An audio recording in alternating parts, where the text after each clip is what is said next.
राष्ट्रीय नेता है जीतनराम मांझी और चिराग पासवान, तो इनमें हिम्मत हो तो जनरल सीट से चुनाव लड़के दिखाएं। इन लोग की तो औकात है नहीं कि ये लोग जनरल सीट पे लड़ जाए। कोटा में कोटा की बात हुई तो सबसे पहले चिराग पासवान को पेट में दर्द हुआ और सदन में भी अभी तक कुछ बोला नहीं है चिराग पासवान। अगर इसका दूरगामी परिणाम समाज को भुगतना होगा, जमात को भुगतना होगा। तो जीतनराम मांझी जी को 77 से लेके अभी तक अखबार में बने रहने के लिए आप झूठ मूठ का उलूल जुलूल बोल रहे हैं। चिराग पासवान जैसे और जीतनराम मांझी जैसे लोग किसी गरीब दुसाध दलितों को अवसर दिया, परिवारवाद में संलिप्त है, जो नीचे समाज के नीचे पौदान को फायदा नहीं दे सकते। जातीय वर्गीकरण में बांटना भी असंवैधानिक है। आरक्षण पे सुप्रीम कोर्ट का फैसला आते ही क्रीमी लेयर और कोटे पे कोटा जैसे ही आता है, उसके बाद से बिहार में जो है कि बिहार के दो बड़े दलित नेता आपस में भिड़ते नजर आ रहे हैं। जी हाँ, नमस्कार, मैं अभिषेक और आप देखना शुरू कर चुके हैं आपका अपना चैनल न्यूज़ 7 बात। देखिए, सुप्रीम कोर्ट का आरक्षण पे जब से फैसला आया है तब से अब बिहार की सियासत गलियारों में जो है कि दो दलित नेता, एक कह ले तो जीतनराम मांझी हैं और दूसरे जो हैं कि चिराग पासवान है। चिराग पासवान का कहना है कि ये कोटे पे कोटा नहीं चलेगा, हम इसके खिलाफ कोर्ट जाएंगे। तो वहीं जीतनराम मांझी का कहना है कि ये जो फैसला कोटे पे कोटे आया है, ये 10 साल पहले आ जाना चाहिए था।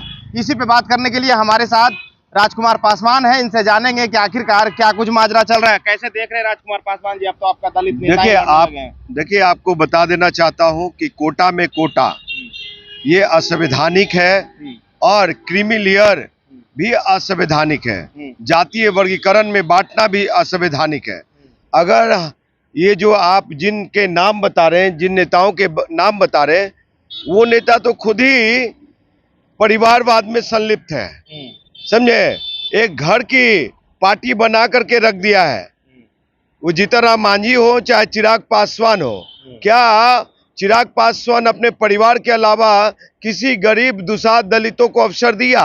वही हालात जीतनराम मांझी का है। अपने बेटा, पुताऊ, सरहज, समधन, खुद मंत्री, मुख्यमंत्री, और अब सुन रहे हैं कि बेटी को भी राजनीति में लाने की कवायद चल रही है। तो जो अपने समाज को फायदा नहीं दे सकते, जो नीचे समाज के नीचे पौदान को फायदा नहीं दे सकते, जो गरीबी रेखा में, तो क्या बात करेंगे। बाबा साहब आम्बेडकर ने आरक्षण जो दिए थे वो कोई क्रीमी लेयर को देखते हुए नहीं, जो जातीय भेदभाव है उसको देखते हुए, किसको देख करके, जो सामंतवादी लोग थे, जो अनटचेबिलिटी छुआछूत की मामला था, उसके तहत आरक्षण लाया गया था, ताकि आरक्षण के बल पे जो गरीब शोषित वंचित है वो मुख्यधारा में आए, सामंतवादियों के बराबरी में आए। तो ये लोग तो जो जिसके लिए वकालत कर रहे हैं। और आपको एक चीज और बता दूं कि नरेंद्र मोदी की सरकार कैबिनेट में कहा है कि जो सुप्रीम कोर्ट का वर्डिक्ट आया है, फैसला आया है कोटा में कोटा और क्रीमी लेयर जातीय वर्गीकरण की बात जो कर रही है, तो कहीं भी आरक्षण में क्रीमी लेयर नहीं है, उसको वो असंवैधानिक है। तो जब नरेंद्र मोदी कैबिनेट असंवैधानिक मान रही है कोटा में कोटा को और क्रीमी लेयर, तो जातीय वर्गीकरण भी असंवैधानिक है और उसको भी खारिज किया जाना चाहिए, उसको भी वापस लिया जाना चाहिए। चिराग पासवान जैसे और जीतनराम मांझी जैसे लोग अगर सदन में दहाड़ते, समाज हित में, जमात हित में, और कहते कि नहीं सुप्रीम कोर्ट का हम बात नहीं मानेंगे, ये लोकसभा में बोलने की बात है। आप एक तरफ मीडिया के सुर्खियों में बने रहने के लिए, आप लगातार अखबार में बने रहने के लिए आप झूठ मूठ का उलूल जुलूल बोल रहे हैं, लेकिन सही होमवर्क साहब ये जो कर रहे हैं जीतनराम मांझी जी के 10 साल पहले आ जाना चाहिए। तो जीतनराम मांझी जी को 77 से लेके अभी तक विधायक बनने में क्या किसी जाति ने रोका? मुख्यमंत्री बने तब किसी जाति ने रोका? अब उनके बेटा मंत्री हैं, खुद केंद्र में मंत्री है, क्या किसी जाति ने रोका? कोई दलित समाज के जाति ने नहीं रोकने का काम किया। तो जातीय वर्गीकरण का बढ़ावा देना और आरक्षण में कोटे को लेकर के अगर इस तरह की बातें जीतनराम मांझी जी समर्थन दे रहे हैं, तो ये दुर्भाग्यपूर्ण है। इसका दूरगामी परिणाम समाज को भुगतना होगा, जमात को भुगतना होगा। 21 तारीख को क्या कुछ होने वाला है भारत बंद का? देखिए 21 तारीख को देश का समस्त दलित भाई लोग अपने हक अधिकार के लिए और बाबा साहब के आरक्षण बचाने के लिए सड़कों पे होंगे और सभी लोग को सड़क पे होना चाहिए। इसमें तो मैं कहूंगा जीतन राम मांझी सड़क पे होंगे उस दिन 21 तारीख को, समाज हित में, जमात हित में, और भाई चिराग पासवान उस दिन सड़क पे होंगे कि सिर्फ सदन में होंगे। और सदन में भी अभी तक कुछ बोला नहीं है चिराग पासवान। अगर कोई बोले होंगे इस विषय पे तो मुझे वो वीडियो दिखाइए आप, समझे। लोग क्या लगता है राजकुमार जी, सदन में कुछ बोलना नहीं, मुंह में दही जमा लेना और फिर जब मीडिया के सामने आना तब जो है कि बयानबाजी करना, क्या लगता है इन्होंने क्या किया? चिराग पासवान आपके चैनल के माध्यम से देश के अनुसूचित जाति, जनजाति, दलित भाइयों को, युवा नौजवानों को मैं बताना चाहता हूं। अभिषेक जी, इन्होंने क्या किया?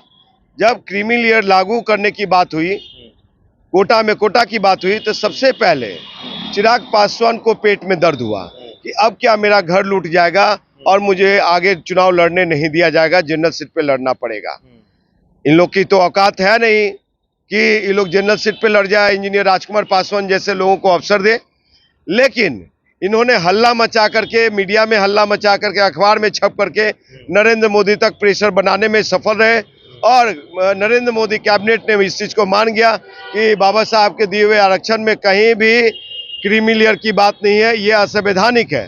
तो जब ये असंवैधानिक है तो जातीय वर्गीकरण भी असंवैधानिक है और कोटा भी असंवैधानिक है। तो आपको बता दूं कि ये चिराग पासवान सदन में क्यों नहीं बोलते हैं, लोकसभा में क्यों नहीं बोलते हैं। उसी तरह से जाति का, पासवान जातियों का, यादव भाइयों का और भी यहाँ पे चौकीदार दफादारों की बहुत बड़ा आंदोलन हुआ, आप लोगों ने देखा, जिसमें हमने अरेस्टिंग भी दिया और पुलिस की डंडा भी खाया सभी लोगों ने। साहब, उसमें चिराग पासवान राजनीति किए, उस आंदोलन को कमजोर करने का काम किया। नहीं चाहते कि जो गरीब, दलित, शोषित, वंचित है वो अंतिम पौधान तक है, नीचे तबके के लोग तक उसका फायदा पहुंचे, वो है चिराग पासवान। अभिषेक जी, ये जनरल सीट पे इनका अगर इतना बड़ा कद है, राष्ट्रीय नेता है जीतन राम मांझी और चिराग पासवान, तो इनमें हिम्मत हो तो जनरल सीट से चुनाव लड़के दिखाएं, जीत करके सदन में जाके दिखाएं। ये क्यों नहीं लड़ते? पता है कि आरक्षित सीट अगर नहीं छोड़ते, उसका मेन रीजन है कि आरक्षित सीट अगर छोड़े और राजकुमार पासवान जैसे युवा नेता अगर आगे बढ़ गया तो फिर हमारी राजनीति खत्म हो जाएगी। जो 42 साल 50 साल स्वर्गीय रामविलास पासवान जी राजनीति, गंदी राजनीति, डर्टी पॉलिटिक्स किया, जो जीतन राम मांझी डर्टी पॉलिटिक्स कर रहे हैं और लोग नेता लोग कर रहे हैं, वही राजनीति भाई चिराग पासवान कर रहे हैं। आपको बता दूं ये समाज हितैषी नहीं है और बाबा साहब के अनुयायी नहीं है। ये लोग संघ के गोद में बैठ करके अब मीठी छुरी हैं, ये लोग मीठी छुरी हैं ये लोग। तो आप लोगों ने सुना, हमारे साथ इंजीनियर राजकुमार पासवान थे और उन्होंने बेबाकी से अपने बात को रखा है और ये साफ साफ कर दिए हैं कि आखिरकार जो दलित के नेता बिहार में लड़ रहे हैं क्या कुछ है। अब आपकी क्या राय है? क्या जीतन राम मांझी का कहना सही है या फिर चिराग पासवान का कहना सही है? आपकी राय का इंतजार रहेगा। अपनी राय कमेंट बॉक्स में जरूर दें। बने रहें न्यूज़ 7 वाच के साथ। धन्यवाद।